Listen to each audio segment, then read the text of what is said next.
ওই ওপরওয়ালার যদি পাইতাম না, তাহলে জিজ্ঞেস করতাম, মানুষ বানাইছো ঠিক আছে, মেয়ে মানুষ কেন বানাইছো? হ্যাঁ, মেয়ে মানুষ বানানোর কি দরকার ছিল? মেয়ে মানুষ আসলেই একটা জিনিস তুমি বানাইছো ওপরওয়ালা, যার সাথে হাজারটা অন্যায় করা যায়, যারে ফুটবলের মতো লাথানো যায়, কোনো কিছু বলার কিছু নেই।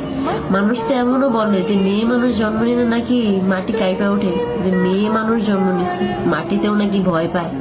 হাই রে, পরিচয় আছে তো, কারোর মেয়ে, কারোর বউ, ওই ছেলে মেয়ের মা, এর থেকে বড় পরিচয় কি চাও?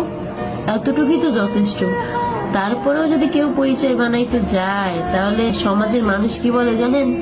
ওই মেয়ে মানুষের সাথে মিশো না, ওই মেয়ে মানুষ ভালো না, রাত বিরতে বেরোয়, চাকরি করে। মেয়ে মানুষকে চাকরি করা মানায়? নিজের পরিচয় করবো মেয়ে মানুষ